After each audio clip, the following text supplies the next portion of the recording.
హల్లెలూయా. దేవునికి మహిమ కలుగును గాక. ప్రభునామమున మీ అందరికీ వందనాలు. చిన్న ప్రార్థన అందరం కలిసి చేద్దామండి. 7 మాటల కొరకు 7 మాటలు కూడా మన హృదయంలో ఉండేలాగా, దేవునికి మహిమ వచ్చేలాగా, మన జీవితాల ద్వారా మారు మనసు రక్షణ మాటల ద్వారా కలిగించేలాగా ప్రార్థన చేద్దాం. చేతులెత్తి ప్రార్థన చేద్దాం. మహాపరిశుద్ధుడా, నీ పాదాలకు వందనాలు చెల్లిస్తున్నాం. జీవాధిపతి, మేము ఏపాటి వారం, మా బ్రతుకులు మా జీవితాలు ఏపాటి తండ్రి, నీకు వందనాలు దేవా, నీకు వందనాలు. మనుషుడు నాయన గాలి వెంటివాడు, దేవా నాయన గడ్డి వెంటివాడు అని వాక్యం సెలవిస్తుంది. జీవాధిపతి నాయన 7 మాటల్లో కూడా మీరుండండి. ఇంకా ఎవరికైతే రక్షణ లేదో, మారు మనస్సు లేదో, వారికి రక్షణ, మారు మనసు, పశ్చాత్తాపం దయచేయండి. ప్రభువా, నీకు వందనాలు చెల్లిస్తున్నాను. మంచి హృదయాలు దయచేయండి. ఈ మాటలు నాయన వారి గుండెల్లో ఉండిపోయేలా సహాయం చేయండి. మీరు మహిమ పొందండి, మీరు మాట్లాడండి. మీరు మాట్లాడితేనే మనుషులు మారుతారు తండ్రి. సహాయం చేయండి నాయన, మీ స్వాధీనంలో మమ్మల్ని ఉంచుకోండి. యేసుక్రీస్తు నామమున వేడుకొని ప్రార్థిస్తున్నాం తండ్రి, ఆమేన్. హల్లెలూయా, హల్లెలూయా. మరి బైబిల్లో మొట్టమొదటి మాట క్షమాపణ గురించి ఉంది. నిజంగా చెప్పాలంటే మా జీవితాల్లో ఇది చెప్పకూడని మాట, కానీ ఎలా జీవిస్తున్నామో దేవుడికి తెలుసు. దాన్ని బట్టి చెప్పాలే తప్పకుండా. ఏంటంటే కొన్ని అనుభవాలు ఉంటాయి కొంతమంది జీవితాల్లో. ఆ అనుభవాలు ద్వారా ఈ మనుషులు చెప్తున్నారేంటి ఇలాంటి మాటలు అని అనుకోవచ్చు. కానీ ఎలాగ మేము జీవిస్తున్నామో, దేవునితో ఎటువంటి సంబంధం కలిగి ఉన్నామో అది దేవుడికే తెలుసును. కాబట్టి ఈ ఉదయకాలాన్ని ఈ మాటలు మేము చెప్పగలుగుతున్నాం. దేవునికి మహిమ కలుగును గాక. లూకాసు సువార్త చూసుకుందాము. 23వ అధ్యాయం 34వ వచనం. యేసు, తండ్రి, వీరేమి చేయుచున్నారో వీరెరుగరు గనుక వీరిని క్షమించుమని చెప్పెను. దేవునికి మహిమ కలుగును గాక. హల్లెలూయా, హల్లెలూయా. ఏం చెప్తున్నారు ఆయన? 2 చేతులు కూడా వేళ్ళబడుతున్నాయి. ఏంటంటే దేహం అంతా కూడా ఏం చేస్తున్న, కాళ్ళ మీద చేతుల మీదే ఉంది. ఈ ఊపిరి కూడా పైకి రావడానికి అవకాశం లేదు, మాట్లాడడానికి అవకాశం లేదు. కానీ అంతా కూడగొట్టుకొని 7 మాటలు, విలువైన మాటలు, మానవుడి కోసం ఆయన ఇచ్చిన మాటలు అవి. దేవునికి మహిమ కలుగునుగాక. ఇక్కడ ఏమని చెప్తున్నారంటే ఈ 34వ వచనంలోని ఆయన చెప్తున్నారు, యేసు, తండ్రి, వీరేమి చేయుచున్నారో వీరెరుగురు గనక వీరిని క్షమించమని చెప్పాను. వీరేం చేస్తున్నారో వీరికి తెలియదు కాబట్టి క్షమించమని. ఎటువంటి క్షమాపణ?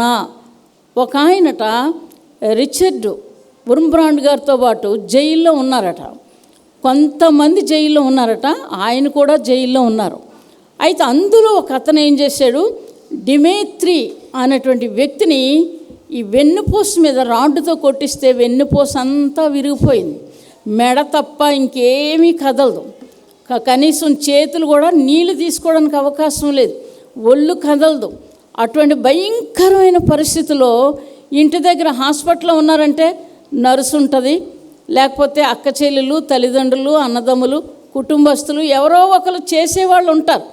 కానీ ఆ జైల్లో పొద్దున్న వెళ్తే సాయంకాలం దాకా పని చేయటానికి మిగతా వాళ్ళు అందరూ వెళ్ళిపోయారు.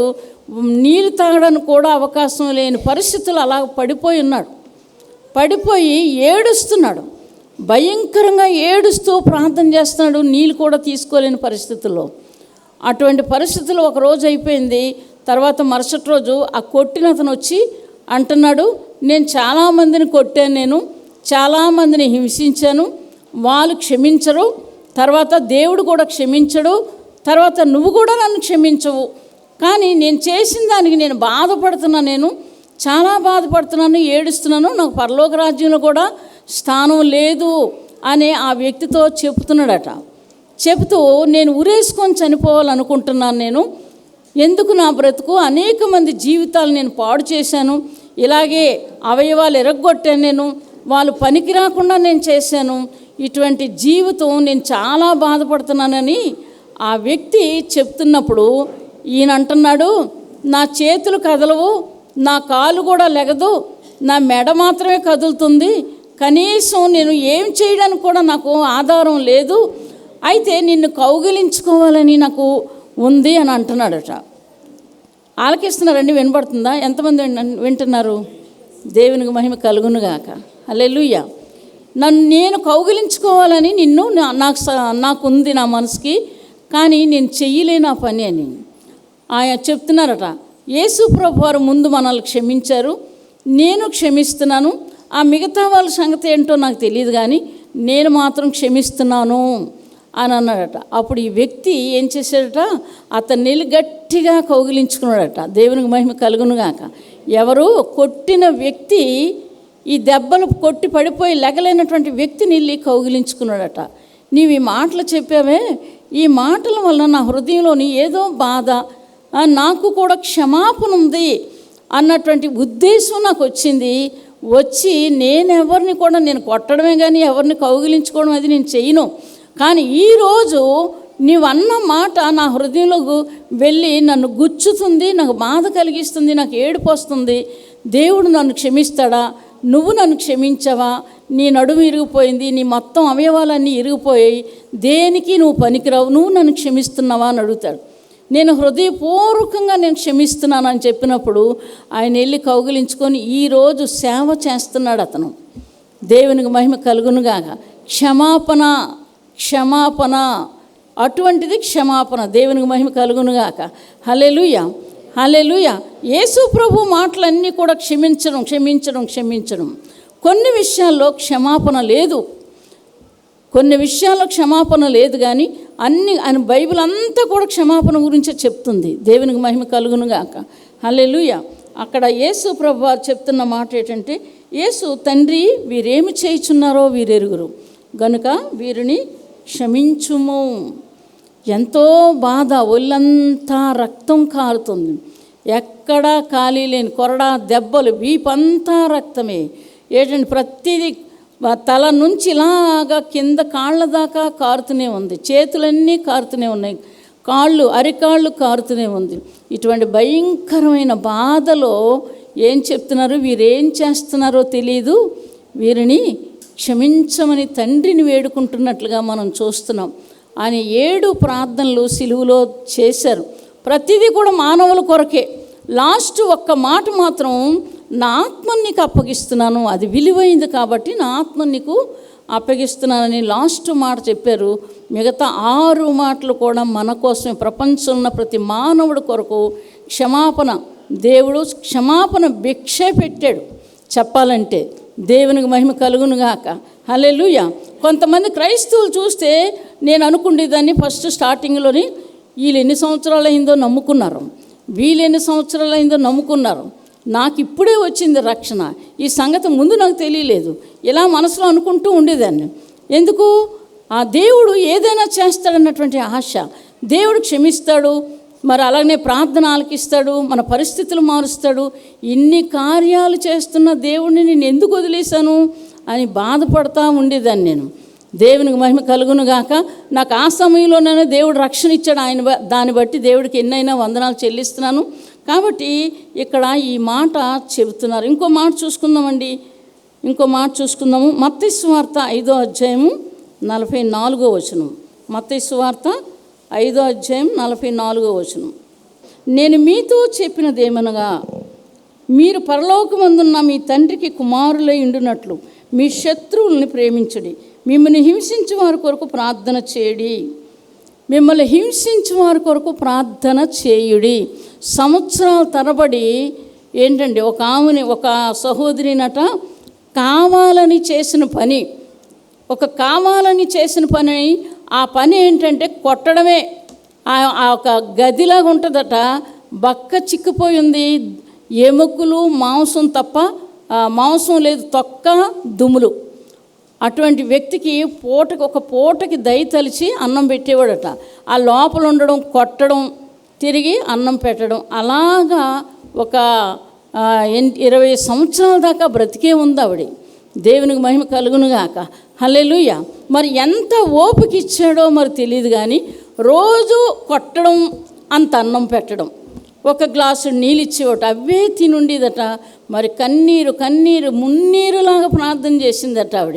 అంతలాగా ఈ వ్యక్తిని రక్షణలోకి నడిపించు ప్రభా, నా పాపాలను క్షమించావు, నన్ను క్షమించావు, నేను ఇతను క్షమిస్తున్నాను చెప్పిదంట. ఆ అన్నం పెడుతున్నప్పుడల్లా నేను క్షమిస్తున్నాను నిన్ను అనేదంట. అలాగన్నప్పుడల్లా కొట్టడమే. నన్ను నువ్వు క్షమించడం ఏంటి? నువ్వు దేవుడువా? నువ్వు నన్ను క్షమించడానికి అలాగ మాట్లాడుతున్నా సరే నేను నిన్ను క్షమిస్తున్నాను అనేదట. ఎంత గొప్ప మాట! ఒక వ్యక్తి మనిషిని కొడుతుంటే క్షమాపణ అనేది ఎక్కడి నుంచి వస్తుంది? నోటి నుంచి. కానీ అది దేవుడి దగ్గర నేర్చుకుంది ఆవిడ, ఓర్చుకుంది. ఆఖరికి ఆ వ్యక్తి ఏమైపోయింది? చనిపోయింది. ఈ వ్యక్తి రక్షించబడి అనేకుల్ని రక్షణలోకి నడిపించాడు. దేవునికి మహిమ కలుగునుగాక. హల్లెలూయా. ఆ దెబ్బలు, ఆ అవమానాలు, ఆ నిందలు, ఆ ఒంటరితనము ఏంటండి, ఆ యొక్క గదిలో పెట్టేసి తాళాలు వేసేసి ఆమెను అక్కడ ఉంచడం, ఇంత భయంకరమైన శ్రమ అనుభవించింది. కానీ నిన్ను క్షమిస్తానని చెప్పింది. ఆఖరికి ఆ వ్యక్తి రక్షించబడి ఆ తల్లి కొరకు ఏడవడం మొదలుపెట్టాడట. ఆ తర్వాత సాక్ష్యం చెప్పడం మొదలుపెట్టాడు. నేను ఒక వ్యక్తిని తీసుకెళ్ళి జైల్లాగే ఒక గదిలో పెట్టేసి తాళాలు వేసేసి వాడిని అంత అన్నం పెట్టి గ్లాసు నీళ్ళు ఇచ్చేదాన్ని, ఇచ్చినప్పుడల్లా కొడుతూనే ఉండేవాడు. ఆవిడ నేను క్షమించాను అంటూనే ఉంది. ఇటువంటి మనుషులు మనం ఎక్కడా చూడలేదని, రక్షించబడిన తర్వాత చెప్పిన మాటలు అవి. ఇటువంటి వ్యక్తుల్ని ఎక్కడా చూడలేదంటే అప్పుడు యేసుక్రీస్తు పరిశుద్ధుడు, పాపము లేనటువంటి దేవుడు, ఆయన ఆమెను క్షమించాడు. ఆమె నన్ను 20 సంవత్సరాలు క్షమించింది, ప్రతిరోజు క్షమించింది. ఎంత మంచి మాట! దేవునికి మహిమ కలుగునుగాక. హల్లెలూయా, హల్లెలూయా. అయితే ఆవిడ క్షమించింది నిజమే, కానీ చనిపోయింది. చనిపోయిన తర్వాత ఆయనే తీసుకెళ్ళి సమాధిలో పెట్టాడంట. ఆ సమయంలో లాస్ట్ దినాల్లో చిన్న పశ్చాత్తాపం వస్తుంది ఆయనకి. పశ్చాత్తాపం వచ్చి లాస్ట్ దినాల్లో కొట్టడం మానేశాడట. కానీ ఆవిడకి అన్నం ఒక్క పూటే పెట్టేవాడంట. ఆ గ్లాసుడు నీళ్ళు ఒక్క పూట భోజనమే. అలాగ భరించి అతన్ని రక్షణలోకి నడిపించింది. అతడు మరి వేల కొలది మనుషుల్ని రక్షణలోకి నడిపించాడు. దేవునికి మహిమ కలుగునుగాక. హల్లెలూయా, హల్లెలూయా. కాబట్టి క్షమాపణ, ఓర్పు, దెబ్బలు, ఎన్ని దెబ్బలో తిన్నది. ఒక్కరోజు కాదు, 2 రోజులు కాదు, 20 సంవత్సరాలు. కాలుతో తనడం అంట, చేత్తో గొద్దడం అంట. అలాగ చేస్తున్నటువంటి వ్యక్తిని ఎవరు క్షమిస్తారండి? ఎవరు క్షమిస్తారు? అది దేవుని ప్రేమ ఉంటేనే క్షమించగలం, లేకపోతే క్షమించలేము. ఏంటంటే మనుషులు చేస్తున్న ఘోరాలు, అన్యాయాలు చూస్తే క్షమాపణ లేనే లేదు. కాబట్టి ఈ విషయాలు జ్ఞాపకం చేసుకొని ఎవరినైనా క్షమించాలి. కానీ దేవుడు కొన్ని విషయాలు చెప్తున్నాడు, మనం వినాల్సింది అది. దేవునికి మహిమ కలుగునుగాక. హల్లెలూయా, హల్లెలూయా. చూసుకుందామండి. 1 యోహాను 3వ అధ్యాయం 11-12 వచనాలు. మనము ఒకరినొకడు ప్రేమింపబలనది మొదట నుండి మీరు వినిన వర్తమానమే కదా. మనము కయీను వంటి వారమై ఉండరాదు. వాడు దుష్టుని సంబంధి అయి తన సహోదరుని చంపెను. వాడు అతనిని ఎందుకు చంపెను? తన క్రియలు చెడ్డవియు తన సహోదరుని క్రియలు నీతి గలవినై ఉండేను కనుకనే కదా. సహోదరులారా, లోకం మిమ్మల్ని ద్వేషించినలా ఆశ్చర్యపడకుడి. చాలు. దేవునికి మహిమ కలుగునుగాక. హల్లెలూయా. మనము ఒకడినొకడు ఏం చేయాలి? నొకడు ప్రేమించవలనది మొదటి నుండి మీరు వినిన వర్తమానమే కదా. మనము కయ్యూను వంటి వారమై ఉండరాదు.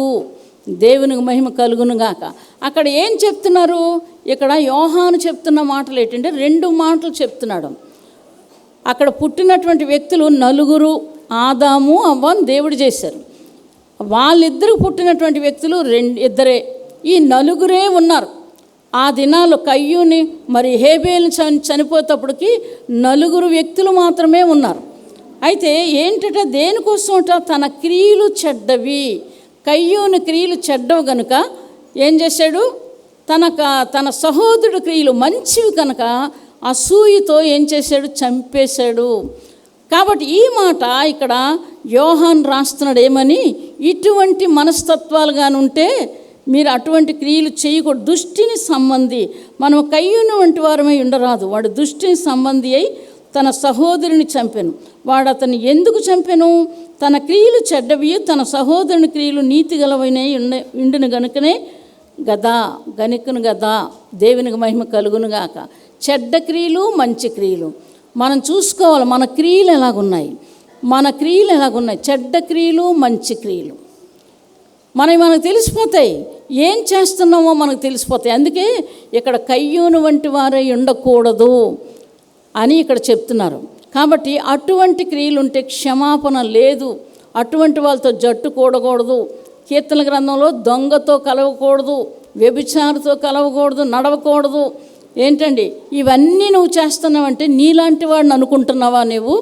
ఇవన్నీ వరుసగా నేను నీ దగ్గర పెడతాను, నా కత్తి తీస్తాను అని మరి అక్కడ దేవుడు చెప్తున్నాడు. దేవుడని యెహోవా చెప్తున్నట్లుగా మాటలు వ్రాయబడ్డాయి. దేవునికి మహిమ కలుగునుగాక. ఇంకో మాట చూసుకుందామండి. పేతురు చూసుకుందాం. అపోస్తుల కార్యం చూసుకుందాం. 2వ అధ్యాయం 40వ వచనం. అపోస్తుల కార్యము 2వ అధ్యాయం 40వ వచనం. మీరు అనేకమైన మాటలతో చెప్తూ మూర్ఖులకు ఈ తరమవారు మీరు వేరైపోయి ఏం చేయాలి? మూర్ఖులకు ఈ తరం వారికి వేరై రక్షణ పొందుడని వారిని హెచ్చరించాను. కాబట్టి అతని వాక్యము అంగీకరించిన వారు బాప్తిస్మము పొందిరి. ఆ దినమందు ఇంచుమించు 3,000 మంది చేర్చబడిరి. దేవునికి మహిమ కలుగునుగాక. హల్లెలూయా, హల్లెలూయా. ఇంకో దగ్గర చాలా వచనాలు సామెతల గ్రంథంలో ఉన్నాయి ఈ మూర్ఖుల గురించి. వాళ్ళు ఏం చేస్తారో, వారు ఎటువంటి జీవితాలు జీవిస్తారో, ఎటువంటి పనులు చేస్తారో అటువంటి వారికి దూరంగా ఉండమని మరి సొలొమోను మహారాజు సామెతల గ్రంథంలో రాస్తున్నాడు. ఇక్కడ మూర్ఖులకు ఈ తరము వారికి వేరే మీరు రక్షణ పొందమని పేతురు చెప్పిన మాటలు మనం ఒకసారి గమనించాలి. ఏంటండి? క్షమాపణ. యేసు ప్రభువారు ప్రతి మానవుని క్షమించారు.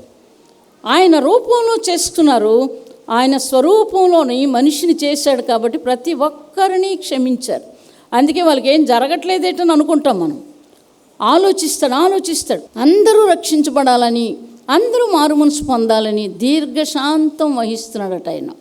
అందరూ రక్షణ పొందాలి, అందరూ మారుమనసు పొందాలని దీర్ఘశాంతం వహిస్తున్నాడు. దేవునికి మహిమ కలుగునుగాక. ఈ క్షమాపణ అనేది కొన్ని విషయాలు నా జీవితంలో జరిగింది, నేను చెప్తాను తప్పకుండా. దేవునికి మహిమ కలుగునుగాక. హల్లెలూయా. అయితే నేను 39 సంవత్సరాలు అవుతుంది, 38 ఇలాగవుతుంది నేను రక్షించబడి. అయితే యేసు ప్రభువు నమ్ముకున్నందుకు నన్ను చాలా దెబ్బలు కొడుతూనే ఉండేవారు. అయితే ప్రతిరోజు క్షమిస్తూనే ఉండేదాన్ని. ప్రతిరోజు ఏంటంటే ఎక్కడికైనా వెళ్ళి యాక్సిడెంట్ అయిపోతే చనిపోతారేమో, నన్ను బాధ పెట్టినందుకు నీకు కోపం వస్తుంది, నేను నీ కుమార్తెను కదా, కాబట్టి దయచేసి అతన్ని క్షమించు ప్రభు అని ప్రతిరోజు ప్రార్థన చేస్తున్నాను. దేవుడు చేసే గొప్ప అద్భుతాలు, ఆ అద్భుతాల నిమిత్తమే నేను ఈ మాట చెప్తున్నాను. ఇలా ప్రార్థన చేస్తున్నప్పుడు ఇంకా భయంకరంగా ప్రవర్తించడం మొదలుపెట్టారు.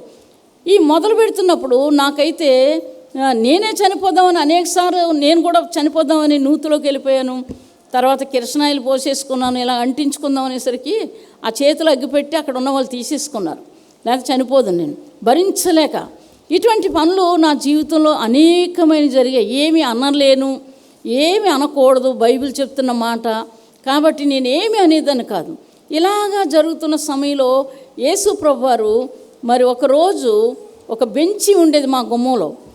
అక్కడ తెల్లగా అంగీ వేసుకొని ఏంటండి నొక్కులు జుత్తులు, ఎంత నల్లటి కళ్ళు, చక్కగా వెలుగు.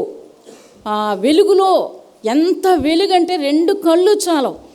అలాగొచ్చి ఆ బల్ల మీద బెంచి మీద కూర్చొని చెప్తున్నారు, ఈ రోజు నుంచి ఆయన క్షమించుకో అని అడిగారు. రాత్రే నాకు గుర్తొచ్చింది. ఈ విషయం చెప్పాలని అనుకోలేదు కానీ మళ్ళీ గుర్తొచ్చింది, ఇది నిజంగా చెప్పాలి అని అనుకున్నాను. దేవునికి మహిమ కలుగునుగాక. అయ్యేసరికి ఆయన క్షమించుకోనంటే నేనన్నాను, ప్రభా బైబిల్ అంతా క్షమాపణే కదా అని అడిగాను. అంటే అవును బైబిల్ అంతా క్షమాపణ ఉంది, కానీ చూడు ఫరో లాంటోడు ఈయన, ఎన్ని అద్భుతాలు చూస్తున్నాడు. ఫరో లాంటి వాడు ఈయన, నువ్వు క్షమించొద్దు. ఆయన ఏం చేస్తున్నాడు చూడని అని చెప్తున్నారు. ఆయన ఏమని, ఇంత ఎలక రూపంలో కాలు నుంచి చేతుల మీదకి ఎక్కి ఈ తల మీద కొడితే ఈ బ్లడ్ అంతా ఎంగి మీద పడ్డది, ఇది నీకు ఇష్టమేనా అని అన్నారు. అలాగని మరి కనబడలేదు. నేను మరి మాట్లాడడానికి కూడా ఆయన కనపడలేదు, లేరు అక్కడ. మరుసటి రోజు మళ్ళీ వచ్చి కూర్చుంటే ఈసారి బ్లడ్ నా మీదకి వచ్చేస్తుంది. అప్పుడు 2 చేతులు ఇలాగ అడ్డుపెట్టి, ప్రభా నన్ను క్షమించు, నేను ఈ రోజు నుంచి నేను క్షమించమని అడగను, నేను చెప్తున్నాను ఆ మాట, ఈ రోజు నుంచి ఆయన క్షమించమని అడగను, నన్ను క్షమించు, నా మీదకి రాకుండా చేయి ప్రభా అని ప్రార్థన చేశాను. దేవునికి మహిమ కలుగును గాక. అయితే జరిగిన సంగతి ఎవరు నమ్మినా నమ్మకపోయినా ఇది జరిగింది. దేవుని సన్నిధిలో ఉండి చెప్తున్నాను, నేను దేవునికి మహిమార్థమే చెప్తున్నాను. ఆ తర్వాత ఏం చెప్తున్నారంటే, నన్ను క్షమించు ప్రభా, 3 సంవత్సరాలైంది నన్ను కొట్టలేదు, మరలా కొడతారేమో అనేసాను. ఏ రోజు నీ ఒంటి మీద దెబ్బ పడుతుందో ఆ మరుసటి రోజే చచ్చిపోతారన్నారు. అలాగే మేము చర్చి పెట్టాం, స్టార్ట్ చేసిన తర్వాత ఆ రోజుల్లో మనోహర్ గారు మీటింగ్స్ అవుతుండే. ఆ మనోహర్ గారు మీటింగ్స్కి వీళ్ళందరూ వెళ్ళిపోయారు. నేను ఒక్కరిదాన్ని ఇంట్లో ఉండి ఏడుస్తూ కన్నీటితో ప్రార్థన చేస్తున్నాను. అప్పుడు ఈ చర్చి ఇప్పుడున్నటువంటి ట్రినిటీ అన్నటువంటి పేరు దేవుడు నాకు ఇస్తే నేను రాసుకున్నాను బైబిల్లో.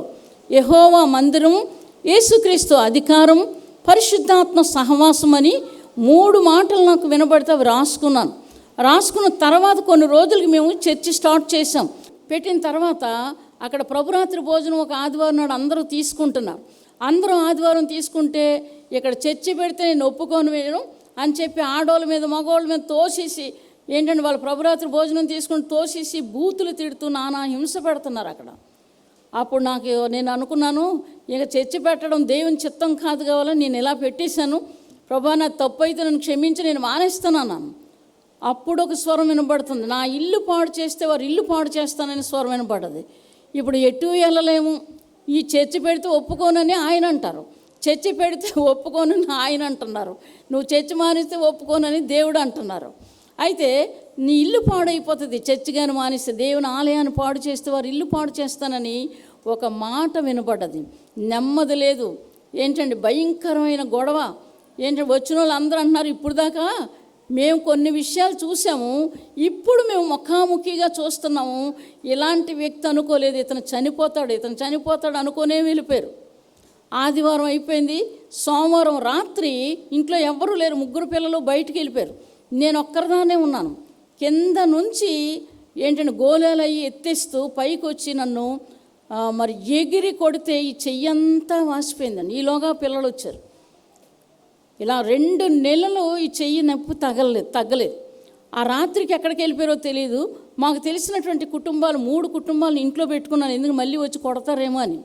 ఈ చెయ్యి ఎత్తలేను, మరి జ్వరం వచ్చేసింది విపరీతంగా. ఆ రాత్రికి అయితే మాత్రం మళ్ళీ వచ్చేస్తే కొట్టేస్తారు అనుకున్నాను, కానీ తెల్లవారు 5వ గంటకు వచ్చారు. ఆ రాత్రి దేవుని దూత బాత్రూమ్ వెనకాతలు ఉండడం నేను చూశాను. ఏంటి మరి దేవుని దూత ఈ యొక్క స్థలంలో ఉండడం ఏంటి అనేసి అనుకున్నాను. ఇంత లావుని 2 తాటి చెట్ల కంటా పొడుగ్గా ఉన్నది ఆ దూత. అది 2 అంతస్తుల బిల్డింగ్. దాని మీదక నాకు ఆ ముఖం కనబడుతుంది, కాలు కనబడుతున్నాయి. నడుము మీద చెయ్యేసుకొని ఇలాగ ఆకాశం వైపు చూస్తూ కత్తి కిందన పెట్టారన్నమాట. ఇలా జరుగుతుంది, ఏం జరుగుతుందో అని అనుకున్నాను నేను. ఆ సమయంలో ఏమైతే రాత్రి వచ్చేసి ఏంటండి అది లోపల ఒక గదిని 2 ముక్కలు చేసి, అటేపు వంటగది, ఇటేపు బాత్రూము, మా ల్యాబరేటరీ కూడా ఇటువైపు ఉంది. అయ్యేసరికి లోపలికి వెళ్ళి రూపాయి బిళ్ళ శబ్దం కూడా లేదు. 3 ఫ్యామిలీలు ఉన్నాం, మేము 4 ఉన్నాం. ఏంటంటే రూపాయి బిళ్ళ శబ్దం లేదు. సూసైడ్ ఉరేసుకొని చనిపోయారు. దేవునికి మహిమ కలుగును గాక. దేవుని మాట నెరవేరిందా లేదా? నీ ఒంటి మీద ఏ రోజు దెబ్బ పడుతుందో మరుసటి రోజు చచ్చిపోతారన్న మాట అక్కడ అక్షరాలా జరిగింది. దేవునికి మహిమ కలుగును గాక. అయితే నాకైతే దానికి ముందు ఏం చూపించారంటే, గోడ మీద ఒక 3 రోజులు 4 రోజుల ముందు యేసు ప్రభు వారు సముద్రం మీద ప్రయాణం శిష్యులు చేస్తున్నప్పుడు ఆ తుఫాను వచ్చేస్తుంది. ఆ తుఫాను వచ్చినప్పుడు ఆ శిష్యులు అందులో ఉంటారు, సముద్రం మీద నిలబడి గాలి మిక్కిలి నెమ్మలమాయెను అని స్వరం వినబడుతుంది. నా పరిస్థితి ఏమో ఇంత భయంకరంగా ఉంది, నెమ్మదే లేదు, ఏంటంటే సమాధానమే లేదు. ఏంటి మంచి మాట, ఈ నెమ్మది అనే మాట వినబడుతుంది. ఆ మాటకి ఇక్కడ కూడా ఏ మాత్రం సమాధానం లేదని నేను ఏడుస్తూనే ఉన్నాను. దేవునికి మహిమ కలుగునుగాక. ఆ సాయంకాలం నేను కిటికీ దగ్గర ప్రార్థన చేసుకోవడం నాకు అలవాటు. కిటికీ దగ్గర ప్రార్థన చేసుకుంటే ఒక పావురం ఎగిరిపోతూ నీకు సమాధానం కలుగునుగాక అని ఒక మాట వినబడుతుంది. నాకు అప్పటికి జ్వరం వచ్చేసింది, ఒంట్లో బాగలేదు, చాలా భయంకరంగా ఉంది, మోషన్స్ అవుతున్నాయి, ఏంటంటే లెగలేకపోతున్నాను. ఎందుకు? నిన్న ఆదివారం జరిగిన సంఘటన గురించి విపరీతంగా జ్వరం వచ్చేసి ఇంకా లేగలేకపోతున్న పరిస్థితుల్లో ఉన్నాను. నెమ్మది లేదు, సమాధానం లేదు. ఇంతమంది ఆడవాళ్ళని మగవాళ్ళని తోసేస్తుంటే వాళ్ళు ఏమనుకుంటారు, చర్చికి మరి రారు కదా వాళ్ళు. ఇలాగ నేనేం చేస్తున్నా, భయపడిపోయి టెన్షన్ పెట్టుకుని నానా బాధపడుతున్నాను. ఆ సమయంలో నీకు సమాధానం కలుగునుగాక అని మాట వినబడ్డది. దేవునికి మహిమ కలుగునుగాక. ఆ తర్వాత చనిపోవడం, నిజంగానే సమాధానం వచ్చింది. అయితే డబ్బు లేదు. ఎలాగా? ఈ పిల్లలు అప్పుడు 10th క్లాస్ చదువుతున్నారు. ఎలాగ మేము బ్రతుకుతాము, డబ్బులు లేవు, సమాధి పెట్టి కూడా డబ్బులు లేవు, ఎలాగ మేము బ్రతుకుతామని చాలా ఏడ్చి ప్రార్థన చేశాను. వచ్చిన వాళ్ళు అందరూ వెళ్ళిపోయారు, ఎవరు లేరు, నలుగురమే ఉన్నాం. చేతులు ఎత్తి ప్రార్థన చేస్తున్నాను, ఏడుపు 5 గంటల దాకా ప్రార్థన చేశాను. అప్పుడు ఒక స్వరం వినబడుతుంది, ఏమని? నిరాధారులకి యెహోవా ఆధారము. దేవునికి మహిమ కలుగునుగాక. ఆయన మాటకే ఎన్నైనా వందనాలు చెల్లిస్తున్నాను. నిరాధారులకి యెహోవా ఆధారం అన్న మాట వినబడిన తర్వాత, నన్ను దీవించు ప్రభువా, నన్ను దీవించు. ఈ పిల్లలతో నేను ఎలా బ్రతుకుతాను, నేను ఎక్కడికి వెళ్ళగలను, నాకు ఏమీ ఉద్యోగాలు చేయడం ఇవన్నీ ఏమీ తెలియదు. ఏంటండి, ఏమీ తెలియదు నాకు, నేను ఎలా బ్రతుకుతానని ఏడ్చినప్పుడు అప్పుడు దేవుడు ఏంటండి, ఒక్కొక్కరికి అనారోగ్యాలు పోతే 3,000 5,000 ఇలాగా డబ్బులు ఇస్తే పిల్లల్ని చదివించి పెంచి పెద్దదాన్ని చేసి ఈ స్థలం ఆ విధంగా కొన్నాను నేను. దేవునికి మహిమ కలుగునుగాక. హల్లెలూయా, హల్లెలూయా. అక్కడ కొంతమందిని, అందుకే బైబిల్ మూర్ఖులకు ఈ తరం వారికి వేరే రక్షణ పొందడి, కయ్యూను వంటి వారమై మనం ఉండకూడదు. ఎవరిని క్షమించాలి, ఎవరిని క్షమించకూడదు. వీళ్ళ విషయంలో నేను కూడా చాలాసార్లు మేమిద్దరం నిన్న కూడా అనుకున్నాం, వాక్యం చూస్తే ఇలాగుంది. రాత్రి మేమిద్దరం మాట్లాడుకుంటున్నాం, వాక్యం ఇలాగుంది. మనం అనేకసార్లు క్షమించాం కదా వాళ్ళని. క్షమించినప్పుడల్లా వాళ్ళు తిరగబడేవారు, ఏదో ఒకటి మమ్మల్ని అంటూనే ఉండేవారు. ఇది ఎందుకు ఇలా జరుగుతుందని నేను ప్రార్థన చేస్తున్నాను. ఇది ఎందుకు ఇలా జరుగుతుంది ప్రభువా, మరి క్షమించమని అడుగుతున్నాం కదా, మేము క్షమించినా సరే ఎందుకు ఇలా జరుగుతుందంటే దేవుడు ఒక మాట ఇచ్చారు. చూసుకుందామండి, యెషయా గ్రంథం 31వ అధ్యాయం. ఇక్కడ ఒక మంచి మాట ఉంది. ఏంటండి, ఈ మాట నాకు బాగా అర్థమైంది. యెహోవా తన 3వ వచనం, యెహోవా తన చెయ్యి చాపగా సహాయము చేయువాడు జోగును, సహాయం పొందువాడు పడును, వారందరూ కూడి నాశనమగుదురని యెహోవా నాకు ఇలాగా సెలవిచ్చి ఉన్నాడు. అప్పటి నుంచి ఆ పని మానేసాం మేము. దేవునికి మహిమ కలుగునుగాక. ఈ మాటలన్నీ చూస్తున్న వాళ్ళు ఎవరండి? దేవుడు. మీ అందరికీ నేను చెప్తున్నాను, ఇవి జరిగిన సంగతులకి దేవుడే సాక్షి. దేవునికి మహిమ కలుగునుగాక. క్షమాపణ మనం అందుకే ఏం చెప్తారంటే మంచి మనస్సాక్షి కలిగి ఉండాలంట. పేతురు రాసిన పత్రికలో చెప్తారు, కొరింథీయులకు రాసిన పత్రికలో చెప్తారు, తిమోతికి చెప్తాడు, నా కుమారుడా మంచి మనస్సాక్షి గలవాడవై నువ్వు జీవించాలని తిమోతికి పౌలు చెప్తున్న మాటలు నిజంగా జ్ఞాపకం చేసుకోవాలి. మనస్సాక్షిని కాపాడుకోవాలా. ఎగస్ట్రా ఒక మాట చెప్పినప్పుడు దానికి ఇంకొకటి తగిలించి చెప్పకూడదు.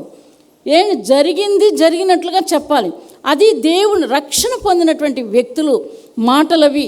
ఇక్కడ చూస్తున్నాము 3,000 మంది రక్షించబడ్డారు. కానీ అక్కడ పేతురు కూడా వాళ్ళకి చెప్తున్నాడు, మూర్ఖులకు ఈ తరం వారికి వేరే రక్షణ పొందుడి. మూర్ఖులకు ఈ తరం వారికి వేరే రక్షణ పొందుడి. దేవుడు తప్పకుండా సహాయం అందిస్తాడు. మనం అనుకుంటాం మనకి ఏ సహాయం లేదు, ఎలా జీవిస్తాము ఈ భయంకరమైన పరిస్థితుల్లో. ఏంటండి, సముద్రంలాగా ఉన్నాయి మన సమస్యలు. ఏంటంటే ఎటు వెళ్ళాలన్నా సరే తోవలేదే అని అనుకుంటాం, కానీ దేవుడే మార్గాన్ని సరళం చేస్తాడు. దేవునికి మహిమ కలుగునుగాక. క్షమాపణ, ఇక్కడ యేసు ప్రభువు వారు చెప్తున్న మాటలు మరొకసారి చదువుకుందామండి. లోకాసువార్త 23వ అధ్యాయం 34వ వచనం. 23వ అధ్యాయం 34వ వచనం. ఇది మంచి మాట, ఇది దేవుని మాట కాబట్టి మనం అందరం కూడా చదువుకుందాం. 34వ వచనం. యేసు, తండ్రి వీరేం చేయుచున్నారో వీరు ఎరుగురు గనుక వీరిని క్షమించమని చెప్పాను. దేవునికి మహిమ కలుగునుగాక. వీరేమి చేస్తున్నారో వారికి తెలియదు కాబట్టి క్షమించమని దేవుడు చెప్పిన మాటలు నిజంగానే క్షమించాలి. దేవుని వాక్యం ఇంకో మాట చెప్తుంది. ఎఫెసీయులకు రాసిన పత్రిక 1వ అధ్యాయం 6వ వచనంలో చూసుకుని ఒక మాట చదువుదాం నాయనా, చదువుకొని ముగించుకుందాము. 1వ అధ్యాయం 6వ వచనం, ఎఫెసీయులకు రాసిన పత్రిక 1వ అధ్యాయం 6వ వచనం. మనుషులు లేనప్పుడు, ఈ భూమికి పునాదులు లేనప్పుడు మనల్ని ఆయన ఏం చేశాడట, తన కుమారుని కొరకు ఏర్పాటు చేసుకున్నాడు. జగత్ పునాది వేయబడక ముందే క్రీస్తులో మిమ్మల్ని ఏర్పాటు చేసుకున్నాను. ఇటు అటు చూసుకోవాలి. క్షమాపణ అంటే ఏంటి? ఇలాగ చూసుకోకపోతే మనం పడిపోతాం. ఏంటంటే పడిపోయి ఏం చేస్తామంటే ఇంకా దుష్ట శక్తులతో నింపబడినటువంటి వ్యక్తులకి దొరికిపోతాం. కాబట్టి ప్రతిదీ ప్రార్థన, ప్రతిదీ విజ్ఞాపన, ప్రతిదీ దేవుడు ఏం చెప్తున్నారో అది చేయడం మనం నేర్చుకోవాలి. క్షమించాలి, క్షమించమని అడగడం నేర్చుకోవాలి. ఎవరిని క్షమించాలి, ఎవరిని క్షమించాలి, ఎవరిని క్షమించకూడదు, ఈ విషయాలు బైబిల్ చెప్తుంది. పేతురు చెప్తున్నారు ఇక్కడ. తర్వాత యోహాను చెప్తున్నాడు. ఏమైనా కయ్యూను వంటి వారై ఉండకూడదు. ఏంటండి పేతురు చెప్తున్నాడు, మూర్ఖులు ఈ తరం వారికి వేరే రక్షణ పొందండి. అక్కడ ఒక కీర్తనలో దేవుడైనటువంటి యెహోవా దొంగతో కలిసిపోకండి, వ్యభిచారులతో కలిసిపోకండి అని అక్కడ దేవుడైన యెహోవా 50 అధ్యాయంలో 51వ అధ్యాయంలో చెప్తున్నారు. కాబట్టి మనం ఎలాగున్నామో చూసుకోవాలి, మనల్ని మనం భద్రపరచుకోవడం నేర్చుకోవాలి. ఒక మంచి మాట ఉంటుంది, అది కూడా చదివేసుకుందాం. యోహానులోని మంచి మాట ఉంటుంది. 1 యోహాను 5వ అధ్యాయం 18-19 వచనాలు. దేవుని మూలంగా పుట్టినవాడు ఎవడును పాపము చేయడని ఎరుగుదాం. దేవుని మూలంగా పుట్టినవాడు తన్ను భద్రము చేసుకున్నాను గనుక దుష్టుడు వానిని ముట్టడు. దేవుని మూలంగా పుట్టడం నేర్చుకోవాలి. మంచి మనస్సాక్షి. ఏంటండి ఒకరు కీడు చేసే మనస్సాక్షి మనకు ఉండకూడదు. కీడు చేసే మనస్సాక్షి మనకు ఉండకూడదు. దేవుడు చెప్పిన మాట నాకు తెలియదు, ఆయన చెప్పితేనే నాకు తెలిసింది. దేవుడు చెప్పిన మాట నేను విన్నాను, అక్షరాల మాట తప్పకుండా నా జీవితంలో జరిగినాయి అవి. అలాగనే నేను నీకు తోడైంట నిరాధారులకి యెహోవా ఆధారమని నేను నిన్ను పోషిస్తానని ఆ రోజు చెప్పిన దేవుడు ఈరోజు నన్ను పోషిస్తున్నాడు. దేవునికి మహిమ కలుగునుగాక.